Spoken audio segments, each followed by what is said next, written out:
Dear student, in the last lecture we have seen Newton's second law of motion.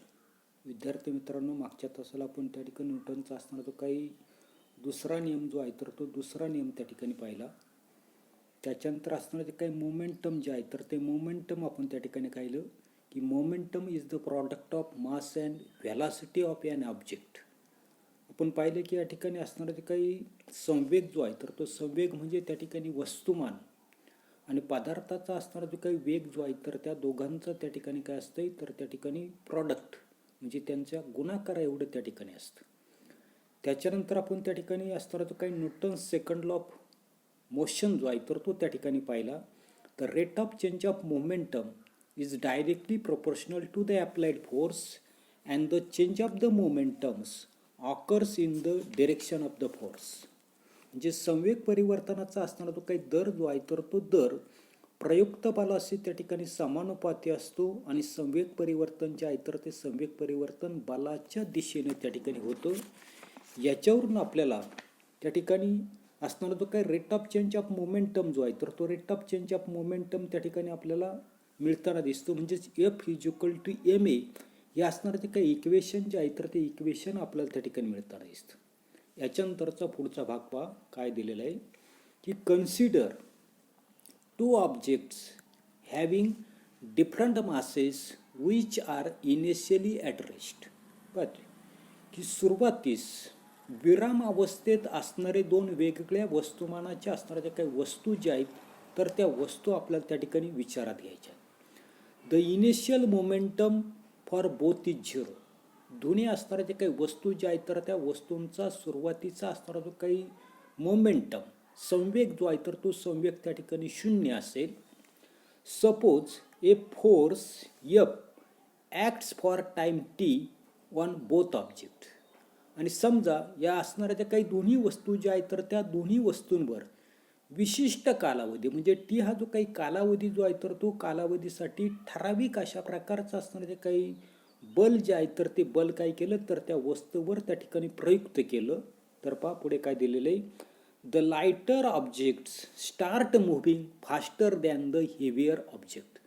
तर आपल्या असं त्या ठिकाणी लक्षात येताना दिसतंय की हलकी असणारी लायटर म्हणजे हलकी असणारी जी काही वस्तू जी आहे तर ती वस्तू काय येताना दिसते हेवियर ऑब्जेक्ट जड वस्तूपेक्षा अधिक वेगानं त्या ठिकाणी ती जाताना दिसते. However from the above formula. आता अबोव फॉर्म्युला कोणता आहे तर त्या ठिकाणी F is equal to M A या फॉर्म्युल्याचा आपण त्या ठिकाणी विचार जो आहे तर तो विचार त्या ठिकाणी करणार आहे. पहा काय सांगितलेलं आहे की however from the above formula we know that rate of change of momentum that is F in both the object is same and the total change in their momentum will also be the same that is ft. या ठिकाणी आपल्याला मागे असणारे जे काही सूत्र जे आहे तर त्या सूत्रावरून असं लक्षात येताना दिसतं की दोन्ही वस्तूमध्ये होणारा जो काही संवेग परिवर्तनाचा दर जो आहे तर तो दर मात्र त्या ठिकाणी समान म्हणजे एफ एवढाच त्या ठिकाणी असेल आणि त्याच्यामध्ये होणारा जो काही बदल जो आहे एफ टी हा जो काही होणारा जो काही बदल जो आहे तर तो बदल कसा असेल दोघांच्या बाबतीमध्ये त्या ठिकाणी सारखाच असेल. आणि म्हणून दस if the same force is applied on the different object the change in momentum is the same. आणि म्हणून वेगवेगळे असणारे जे काही वस्तू ज्या आहेत तर त्या वस्तूवर जर समान कालावधीमध्ये जर समान बल त्या ठिकाणी प्रयुक्त जर केलं तर संवेग बदलामधला असणारा जो काही किंवा संवेगातील असणारा जो काही बदल जो आहे तर तो बदल सुद्धा कसा असतो तर त्या ठिकाणी समान त्या ठिकाणी असतो हे त्या ठिकाणी आपल्याला लक्षात ठेवायचं. त्याच्यानंतर पहा आता ब्रॅकेटमध्ये काय दिलेलं आहे. इन सिस्टीम इंटरनॅशनल सिस्टीम किंवा SI system the unit of force is Newton. पहा त्या ठिकाणी व्यवस्थित लक्षात ठेवा की असणारं जे काही फोर्स जे आहे बल जे आहे तर त्या बलाचं असणारं जे काही सिस्टीम इंटरनॅशनलमधलं असणारं जे काही एकक जे आहे तर ते एकक काय सांगितलं आपल्याला न्यूटन त्या ठिकाणी सांगितलेले. पाहतो मग त्या ठिकाणी एक न्यूटन कशाला म्हणायचं पहा 1 न्यूटन. पाहतो की 1 newton the force required to cause an acceleration of 1 meter per second square in an object of mass 1 kg is called 1 Newton. काय सांगितलेलं आहे की 1 न्यूटन म्हणजे काय, तर 1 न्यूटन म्हणजे 1 किलोग्रॅम असणारा जो काही ऑब्जेक्ट जो आहे, काय सांगितलेले, the force necessary to cause an acceleration of 1 meter per second square in an object of mass 1 kg is called 1 Newton. म्हणजे 1 किलोग्रॅम वस्तुमान, मास म्हणजे 1 किलोग्रॅम असणारे जे काही मास जे आहे, वस्तुमान जे आहे, तर त्या वस्तुमानामध्ये 1 मीटर पर सेकंड स्क्वेअर एवढं असणारं जे काही ॲक्सिलरेशन, त्वरण निर्माण करणारं जे काही बल जे आहे, तर त्या बलालाच काय म्हणताना दिसतो आपण त्या ठिकाणी 1 न्यूटन बल त्या ठिकाणी म्हणताना दिसतो. बरोबर. त्याच्यानंतर पहा तीच व्याख्या आपल्याला त्या ठिकाणी दिलेली की 1 न्यूटन म्हणजेच काय, तर त्या ठिकाणी 1 किलोग्रॅम असणारं जे काही वस्तुमान जे आहे, तर त्या वस्तुमानामध्ये काय करायचंय, 1 मीटर पर सेकंड स्क्वेअर एवढं असणारं जे काही त्वरण जे आहे, तर ते त्वरण निर्माण करणारं जे काही बल जे आहे, तर त्या बलालाच आपण त्या ठिकाणी 1 न्यूटन त्या ठिकाणी म्हणताना दिसतो. मग अशाच पद्धतीने आपल्याला in CGS system, that is centimetre gram system, the unit of the force is dyne. फोर्सचं सिस्टीम SI मधलं असणारं जे काही एकक जे आहे, तर ते एकक त्या ठिकाणी न्यूटन आहे. CGS मधलं असणारं जे काही फोर्सचं एकक जे आहे, तर ते डाईन त्या ठिकाणी आहे. हे दोन्ही असणारे जे काही युनिट्स जे आहेत, तर ते युनिट्स त्या ठिकाणी लक्षात ठेवा. पुढे आपल्याला त्याचा वापर करायचा आहे. पाहता पुढे की 1 डाईन कशाला म्हणायचं पाहता. मग या ठिकाणी 1 डाईन, आता 1 डाईन म्हणजेच काय म्हटलेले पहा, the force necessary to cause an acceleration of 1 centimetre per second square in an object of mass 1 gram is called 1 dyne. पहा काय सांगितलेले की 1 ग्रॅम असणारं जे काही वस्तुमान जे आहे, तर त्या 1 ग्रॅम वस्तुमानामध्ये काय करायचं आपल्याला, 1 सेंटीमीटर पर सेकंड स्क्वेअर एवढं त्वरण निर्माण करणारं जे काही बल जे आहे, तर त्या बलालाच काय म्हणणार आपण त्या ठिकाणी 1 डाईन. या व्याख्या फक्त काय करा तुम्ही त्या ठिकाणी लक्षात त्या ठिकाणी ठेवा. आता त्याच्यानंतर पुढे यूज युअर ब्रेन पॉवर म्हटलेले. आपल्याला काय करायचंय, डोकं जे आहे, तर ते डोकं त्या ठिकाणी चालवायचे. आता कशा पद्धतीने काय प्रश्न दिलेला आहे की why is there a thick bed of sand for the high jumper to fall after his jump. पाहता की TV ला तुम्ही त्या ठिकाणी पाहिलं असेल की उंच उडी मारणाऱ्याच्या काही मैदानी खेळ जे आहेत, तर त्या उंच उडी मारण्याच्या मैदानी खेळामध्ये खेळाडू जो आहे, तर तो खेळाडू जमिनीवरील वाळूच्या जाड थरावर पडेल अशा प्रकारची असणारी काही व्यवस्था जी आहे, तर ती व्यवस्था त्या ठिकाणी का केलेली असते, असा प्रश्न आपल्याला त्या ठिकाणी विचारले. पाहता काय सांगता येईल. In a high jump athlete event the athlete are made to fall on a thick bed of the sand. पाहता या ठिकाणी असणारे जे काही हाय जम्प ॲथलीट इव्हेंट म्हणजे या ठिकाणी उंच उडी मारण्याची जे काही खेळाडू जो आहे, तर ते खेळाडू काय करता दिसतात, तर ते सर्वसाधारणपणे उंच उडी त्या ठिकाणी मारल्यानंतर ज्या ठिकाणी त्या ठिकाणी ती उडी मारतात, तर त्या जमिनीवरील वाळूचा थर जो आहे, तर तो थर त्या ठिकाणी जाड असतो आणि त्याच्यावर त्या ठिकाणी पडतात. आता का पडतात त्याचं आपल्याला कारण सांगायचंय की as the sand is loose it slides when an athletes fall on it. पाहत त्या ठिकाणी असणारे जे काही वाळू जी आहे, तर ती वाळू कशी असते, लूज त्या ठिकाणी असते, म्हणजे सैलसर त्या ठिकाणी असते. आणि त्याच्यावर त्या ठिकाणी असणारा जो काही खेळाडू जो आहे, तर त्या खेळाडूनं त्या ठिकाणी काय केली, उडी त्या ठिकाणी मारली, तर तो काय होता नसतो, स्लाइड होताना दिसतो, म्हणजे पुढे त्या ठिकाणी घसरत थोडासा त्या ठिकाणी जाताना दिसतो. आता याच्यामुळे काय होता नसते पहा, this increases the time taken by the athlete to come to rest on making a jump. आणि असं झाल्यामुळे काय होता नसतंय, तर तो असणारा जो काही खेळाडू जो आहे, तर तो खेळाडू उडी मारल्यानंतर पुन्हा मूळच्या अवस्थेमध्ये येण्यासाठी लागणारा जो काही टाईम जो आहे तर तो टाईम काय केला तर त्या ठिकाणी इन्क्रीज केला जातो, वाढला त्या ठिकाणी. आणि therefore there is decrease in the rate of change of momentum and hence the force on the athlete. याच्यामुळे काय होतं नसते तर त्याचा संवेग परिवर्तनाचा असताना जो काही दर जो आहे तर तो दर काय होता नसतो, डिक्रीज होता नसतो, म्हणजे कमी त्या ठिकाणी होता नसतो. आणि याच्यामुळे म्हणजे तो असताना जो काही खेळाडू जो आहे तर त्या खेळाडूवर काय होता नसते, rate of change of momentum संवेग परिवर्तनाचा दर त्या ठिकाणी कमी होताना दिसतो. आणि याच्यामुळे तो असणारा जो काही खेळाडू जो आहे तर त्या खेळाडूवर लावलेले जे काही बल जे आहे तर ते बल सुद्धा त्या ठिकाणी कमी होताना दिसतो.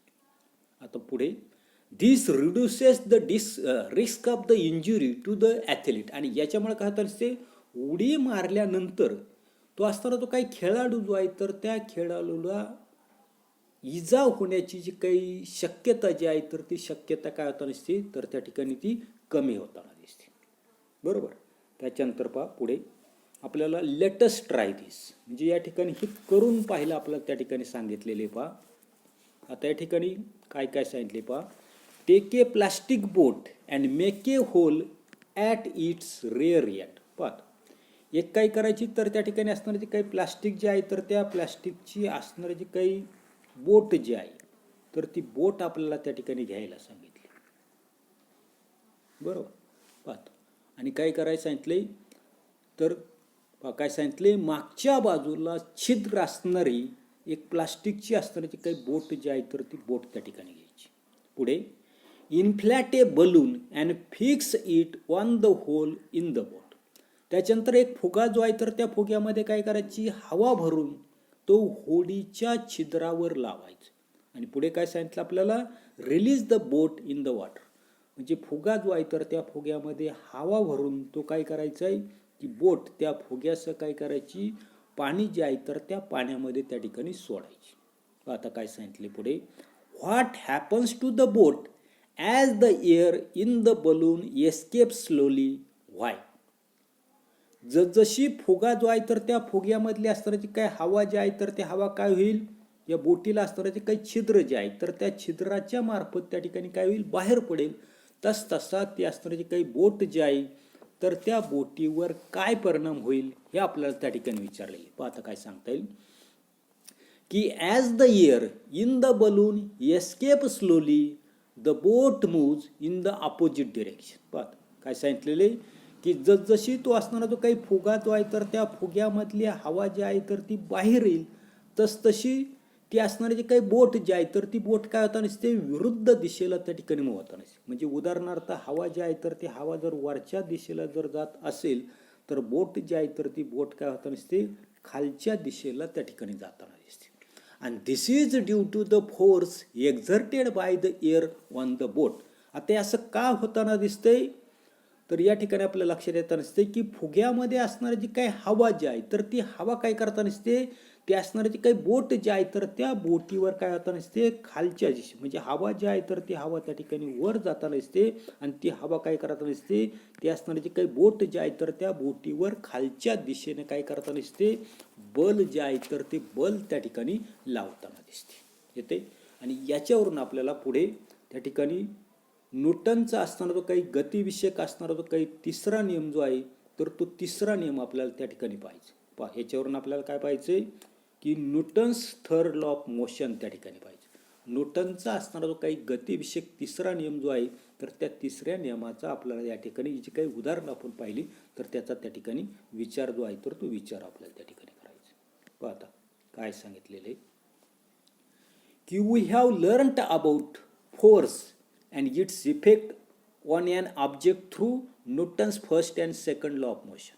पहा की न्यूटनचा असणारा जो काही गतिविषयक पहिला नियम आणि न्यूटनचा असणारा जो काही गतिविषयक दुसरा नियम, या दोन्ही नियमांमधून आपण बल आणि असणारा ते काही बलाचा असणारा जो काही परिणाम त्याला त्या ठिकाणी इफेक्ट ऑफ फोर्स त्या ठिकाणी म्हटलेले, बलाचं परिणाम यांची असणारी काही माहिती जी आहे तर ती माहिती आपल्याला त्या ठिकाणी मिळते.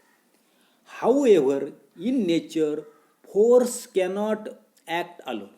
असं जरी असलं तर निसर्गामध्ये बल जे आहे तर ते कसं सांगितलंय, अलोन म्हणजे एकांगी त्या ठिकाणी असूच शकत नाही. Force is a reciprocal action between two objects. तर आपल्या लक्षात येतं नसते की बल जी आहे तर ती दोन वस्तूमधील त्या ठिकाणी अनन्य अशा प्रकारची क्रिया त्या ठिकाणी आहे. त्याच्यानंतर पुढे आपलं सांगितलंय की force are always applied in pairs. बल जी आहेत तर ती बल नेहमी जोडी जी आहेत, पेअर जे आहेत तर त्या पेअरनं जोडीनंच त्या ठिकाणी प्रयुक्त होताना आपल्याला त्या ठिकाणी दिसतात. पुढे when one object applies a force on another object, the latter object also simultaneously applies a force on the former object. काय सांगितले की ज्यावेळी एक वस्तू काय करते दुसऱ्या वस्तूवर त्या ठिकाणी बल प्रयुक्त करते, त्याच वेळेला काय करता नसते दुसरी वस्तू सुद्धा काय करता नसते पहिली असणारी जी काही वस्तू जी आहे तर त्या वस्तूवर काय करता नसते बल जे आहे तर ते बल त्या ठिकाणी काय करता नसते प्रयुक्त त्या ठिकाणी करता नसते. The force between two objects are always equal and opposite. आणि या ठिकाणी या दोन्ही वस्तूमधील असणारे जे काही बल जे आहे तर ती बल नेहमी समान आणि सर्वात महत्त्वाचं काय सांगितलंय विरुद्ध दिशेला त्या ठिकाणी कार्य करताना दिसतात. पहा, this idea is express in the Newton's third law of motion. आणि ही जी काय असणारी जी काही कल्पना जी आहे तर ती कल्पना न्यूटनचा असणारा जो काही गतिविषयक तिसरा नियम जो आहे तर त्या न्यूटनच्या गतिविषयक तिसऱ्या नियमामध्ये त्या ठिकाणी ती व्यक्त केलेली आहे. आता काय दिलेलं आहे, the force applied by the first object is called action force. पाहता तर या ठिकाणी आपल्या लक्षात येतं नसते की असणारे जे काही पहिली वस्तू जी आहे तर त्या पहिल्या वस्तूनं दुसऱ्या वस्तूवर प्रयुक्त केलेलं जे काही बल जे आहे तर त्या बलाला काय म्हटलं आपण ॲक्शन फोर्स किंवा त्याला त्या ठिकाणी क्रियाबल त्या ठिकाणी म्हटलेले. While the force applied by the second object on the first is called the reaction force. तर दुसऱ्या वस्तूनं पहिल्या वस्तूवर प्रयुक्त केलेलं जे काही बल जे आहे तर त्या बलाला म्हटलेले रिॲक्शन बल किंवा त्यालाच त्या ठिकाणी प्रतिक्रिया बल त्या ठिकाणी म्हटले. आता न्यूटनचा पहिला नियम, दुसरा नियम, तिसरा नियम याची जी काही स्टेटमेंट जी आहे तर ती स्टेटमेंट तुम्ही त्या ठिकाणी पाठ ठेवायची. पुन्हा आपल्याला 10वीला या ठिकाणी लागणार आहे. पण न्यूटनचा तिसरा नियम आपल्याला दिलेला आहे. पहा काय दिलेलं आहे की every action force has an equal and opposite reaction for which act simultaneously. पहा त्या ठिकाणी ॲक्शन फोर्स आपल्या लक्षात आलं. ॲक्शन फोर्स म्हणजे क्रियाबल. त्याच्यानंतर दुसरा शब्द या ठिकाणी रिॲक्शन फोर्स. रिॲक्शन फोर्सला काय म्हणतो आपण काय म्हटलेले, एकाला म्हटलेले क्रियाबल, दुसऱ्याला त्या ठिकाणी म्हटलेले तर त्या ठिकाणी दुसऱ्याला काय म्हटलं होतं प्रतिक्रियाबल. सायमल्टेनियसली म्हणजे एकाच वेळी. पाहता पुन्हा every action force has an equal and opposite reaction force which act simultaneous. म्हणजे प्रत्येक असणारं जे काही क्रियाबल या प्रत्येक क्रियाबलास काय सांगितलेलं आहे has an equal and opposite reaction force. म्हणजे प्रत्येक क्रियाबलास समान परिमाणाचं त्याच वेळी प्रयुक्त होणारं प्रतिक्रिया बल त्या ठिकाणी अस्तित्वात असतं. आणि पुढे काय सांगितलंय विच ॲक्ट सायमल्टेनियसली. आणि या ठिकाणी प्रत्येक क्रियाबल किंवा प्रत्येक क्रियाबलास समान परिमाणाचं त्याच वेळी प्रयुक्त होणारं प्रतिक्रिया बल त्या ठिकाणी अस्तित्वात असतं. आणि त्याच्या असणाऱ्या ज्या काही दिशा ज्या आहेत तर त्या दिशा कशा असतात परस्पर विरुद्ध असतात. एवढं फक्त तुम्ही त्या ठिकाणी लक्षात ठेवा. आता खाली काय दिलेले action and reaction are terms that express force. म्हणजे या ठिकाणी ॲक्शन म्हणजे क्रिया आणि रिॲक्शन म्हणजे प्रतिक्रिया या बल स्पष्ट करणाऱ्या बाबी त्या ठिकाणी. त्याच्यानंतर काय पाहिलं पहा की these force acts in pair. ही जी काही क्रियाबल आणि प्रतिक्रिया बल जे आहे तर ती जोडीनं त्या ठिकाणी प्रयुक्त होताना दिसतात. One force cannot exist by itself. नुसतं क्रियाबल किंवा प्रतिक्रिया बल त्या ठिकाणी कधीही त्या ठिकाणी अस्तित्वात त्या ठिकाणी नसतं. Action and reaction force act simultaneously. यापुढे त्या ठिकाणी न्यूटनचा असणार तो काही गतिविषयक नियम जो आहे तर त्या गतिविषयक नियमामध्ये आपण त्या ठिकाणी पाहिले. काय पाहिले की क्रियाबल आणि प्रतिक्रियाबल एकाच वेळी त्या ठिकाणी काय करताना असतात कार्यरत त्या ठिकाणी असतात. त्याच्यानंतरचं चौथं आपल्याला वाक्य दिलेले पहा. चौथ्या याच्यामध्ये काय सांगितले तर या ठिकाणी चौथं action and reaction force act on different objects. क्रियाबल आणि प्रतिक्रियाबल वेगवेगळ्या वस्तूवर त्या ठिकाणी काय होतात नसतात प्रयुक्त होतात. They do not act on the same object and hence cannot cancel each other's effect. ही जी काही क्रियाबल आणि प्रतिक्रियाबल आपण पाहिली की वेगवेगळ्या वस्तूवर त्या ठिकाणी प्रयुक्त होतात. ती एकाच वस्तूवरती प्रयुक्त त्या ठिकाणी असतात आणि त्याच्यामुळं ती बलं एकमेकांचा असणारा जो काही परिणाम जो आहे तर तो परिणाम त्या ठिकाणी नष्ट करू शकत नाही. बरोबर. त्याच्यानंतर पहा आपल्याला या ठिकाणी पुढे या ठिकाणी यूज युअर ब्रेन पॉवर म्हटलेले. जरा त्या ठिकाणी डोकं चालवायचं. पण आता पहिलाच त्या ठिकाणी असणारा जो काही क्वेश्चन जो आहे तर तो क्वेश्चन आपल्याला दिलेला आहे. काय दिलेले पहा की while hitting a ball with a bat the speed of the bat decreases. पहा काय सांगितलेले की बॅट जे आहे तर त्या बॅटनं काय करायचंय चेंडू जो आहे तर तो चेंडू आपण त्या ठिकाणी टोलवतो. बरोबर. मग त्या बॅटनं चेंडू टोलवताना बॅटची असणारी जी काही गती जी आहे तर ती गती त्या ठिकाणी कमी का होते याचं आपल्याला त्या ठिकाणी कारण जे आहे तर ते कारण त्या ठिकाणी पाहिजे. पाहता काय सांगते. The bat exert a force on the ball. काय सांगते बॅट जे आहे तर ती बॅट काय करता नसते आपण ज्या वेळेला बॅटच्या साह्यानं काय करता नसतो बॉल त्या ठिकाणी मारतो. म्हणजे बॅट काय करता नसते bat exert a force on the ball. आता कोणता फोर्स लावते तर त्या ठिकाणी असणारा जो काही ॲक्शन फोर्स जे आहेत क्रिया जी आहेत तर ते क्रियाबल काय करता नसते ती बॅट काय करता नसते चेंडूवर त्या ठिकाणी लावते. पुढे पहा the ball एक्झर्ट्स a force of equal magnitude but in the opposite direction on the bat at the same time. त्याच वेळेला तो बॉल काय करता नसतो तर ते असणारे जे काही बॅट जे आहे तर त्या बॅटवर विरुद्ध दिशेनं समान मापाचं असणारं जे काही बल जे आहे.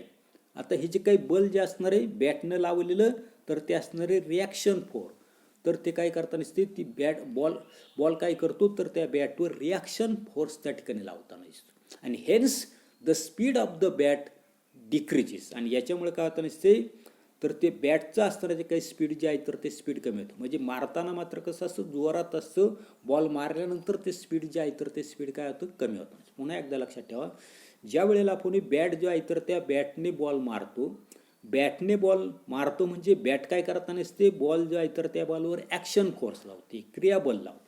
त्याच वेळेला तो असणारा जो काही बॉल जो आहे तर तो बॉल काय करता नसतो तो असणारा जे काही बॅट जे आहे तर त्या बॅटवर काय करता नसतो विरुद्ध दिशेनं तेवढ्याच मापाचं असणारं जे काही बल त्यालाच आपण त्या ठिकाणी रिॲक्शन फोर्स जे आहे तर ते रिॲक्शन फोर्स त्या ठिकाणी लावता नसतो आणि याच्यामुळं ते असणारे जे काही बॅट जे आहे तर त्या बॅटचा असणारा जो काही वेग जो आहे तर तो वेग काय होता नसतो कमी होताना दिसतो. बरोबर. त्याच्यानंतर दुसरा प्रश्न आहे पहा a gun recoils that is moves backward when a bullet is fired. पाहत की बंदुकीतून गोळी झाडली असता बंदूक जी आहे तर त्या बंदूक जर तुम्ही त्या ठिकाणी प्रत्यक्ष पाहिली असेल तर तिच्यामध्ये पिक्चरमध्ये निदान पाहिली असेल तर बंदुकीतून गोळी झाडली असता बंदूक काय होता नसते मागे त्या ठिकाणी सरकताना दिसते. आता इथे काय सांगता येईल आपल्याला the gun exert a force on the bullet that is the action force. पाहता ते असणारे जे काही बंदूक जी आहे तर ती बंदूक काय करता नसते तिच्यामधून झाडण्यात येणारी जी काही गोळी जी आहे तर त्या गोळीवर क्रियाबल त्या ठिकाणी लावते. The bullet at the same time exert a force of equal magnitude but in the direction on the gun. त्याच वेळेला त्या बंदुकीमध्ये असणारी जी काही गोळी जी आहे तर ती गोळी काय करता नसते तर ती असणारी जी काही बंदूक जी आहे तर त्या बंदुकीवर विरुद्ध दिशेनं समान मापाचं असणारं जे काही रिॲक्शन फोर्स प्रतिक्रिया बल जे आहे तर ते प्रतिक्रिया बल त्या ठिकाणी लावते. आणि त्याच्यामुळे काय सांगितलंय हेन्स द गन काय होता नसते रिकॉल त्या ठिकाणी होता नसते आणि म्हणून ती असणारी जी काही बंदूक जी आहे तर ती बंदूक मात्र काय होता नसते मागे त्या ठिकाणी येता नसते. त्याच्यानंतर पहा तिसरा क्वेश्चन आपल्याला विचारलेले की mechanism of firing of A rocket. आता या ठिकाणी असणारं जे काही रॉकेट जे आहे तर त्या रॉकेटचं असणारं जे काही प्रक्षेपण जे आहे तर ते प्रक्षेपण कसं होतंय तर ते आपल्याला त्या ठिकाणी दिलेलं आहे. पहा आता थोडक्यामध्ये मी त्या ठिकाणी सांगतो की launching of the rocket is based on the Newton's third law of motion. पाहता नाही काहीतरी दिवाळीमध्ये असणारे जे काही रॉकेट बाण जे आहे तर ते रॉकेट बाण तुम्ही त्या ठिकाणी उडवलेले असतील, बरोबर. हा जो काही रॉकेट बाण जो आहे तर तो रॉकेट बाण काय करता नसतो, आपण असणारे जे काही बाटली जी आहे तर त्या बाटलीमध्ये त्या ठिकाणी ठेवतानाच, आणि तो जो असणारा जे काही रॉकेट जे आहे तर त्या रॉकेट त्या ठिकाणी पेटवताना दिसतो. पण आता काय होतंय तर या ठिकाणी लॉन्चिंग ऑफ द रॉकेट, आता या ठिकाणी प्रत्यक्ष असणारा जो काही अग्निबाण जो आहे तर त्या अग्निबाणाचा आपल्याला विचार करायचा आहे की launching of A rocket is based on the Newton's third law of motion. आता या ठिकाणी अग्निबाण जे आहे तर त्या अग्निबाणाचं असणारं ते काही लॉन्चिंग म्हणजे उड्डाण जे आहे तर ते उड्डाण त्या ठिकाणी अवकाशामध्ये जे काही केलं जातं तर ते न्यूटनचा असणारा जो काही गतिविषयक तिसरा नियम जो आहे तर त्या तिसऱ्या नियमावर त्या ठिकाणी आधारित आहे.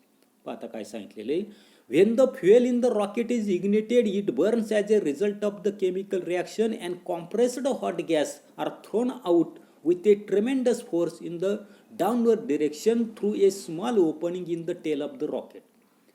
त्या ठिकाणी जो असणारा जो काही अग्निबाण जो आहे, आता या ठिकाणी अग्निबाण आणि असणारं जे काही प्रत्यक्ष त्या ठिकाणी असणारे जे काही सॅटेलाइट जे आहे तर ते सॅटेलाइट लॉन्चिंग करण्यासाठी वापरण्यात येणारे जे काही प्रोपेलर जे आहे ज्याचा आपण त्या ठिकाणी 10वीला त्या ठिकाणी विचार करणार आहोत, तर असणारं जे काही रॉकेट जे आहे तर ते रॉकेटचं उड्डाण करण्यासाठी वापरण्यात येणारं जे काही फ्युएल जे आहे इंधन जे आहे तर ते इंधन ज्या वेळेला पेटवलं जातं तर त्या वेळेला ते असणारं जे काही इंधन जे आहे तर त्या इंधनामध्ये काही रासायनिक अभिक्रिया त्या ठिकाणी होताना दिसते, आणि रासायनिक अभिक्रिया झाल्यानंतर तप्त अशा प्रकारचा असणारा तो काही कॉम्प्रेस्ड अशा प्रकारचा गॅस जो आहे तर तो गॅस काय होता नसतो तर त्या अग्निबाणाच्या खालच्या टोकाला असणारे जे काही होल जे आहे तर त्या होलमधून तो असणारा जो काही वायू जो आहे तर तो वायू प्रचंड दाबानं काय होता नसतो खालच्या दिशेला त्या ठिकाणी येताना दिसतो.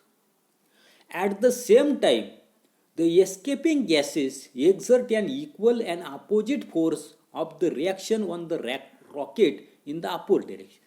आणि त्याच वेळेला तो बाहेर येणारा जो काही गॅस जो आहे तर तो गॅस काय करताना दिसतो तर त्या असताना जे काही रॉकेट जे आहे तर त्या रॉकेटवर काय करताना दिसते, आता तो वायू जो आहे तर तो वायू खाली जाताना दिसतो, परंतु तो त्याच वेळेला काय करताना दिसतो तर त्या असताना जे काही रॉकेट जे आहे तर त्या रॉकेटवर वरच्या दिशेनं असणारं जे काही बल जे आहे तर ते बल काय करताना दिसतं तर त्या ठिकाणी ते लावताना दिसतं.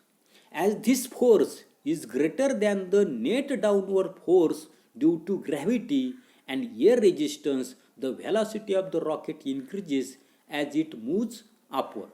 पाहताय या ठिकाणी त्या रॉकेटचा असं बाहेर पडणारा जो काही गॅस जो आहे तर त्या गॅसचं बल त्या ठिकाणी एवढं त्या ठिकाणी प्रचंड मोठ्या प्रमाणामध्ये असतं की सर्वसाधारणपणे पृथ्वी असणारं जे काही बल जे आहे तर त्या बलापेक्षा किंवा हवेचा असणारा जो काही रोध जो आहे तर त्या रोधापेक्षाही त्या ठिकाणी ते जास्त असतं, आणि याच्यामुळे ते असणारे जे काही रॉकेट जे आहे तर तो रॉकेट काय होताना दिसते वरच्या दिशेला त्या ठिकाणी ते काय होताना दिसतं झेपवताना दिसतं.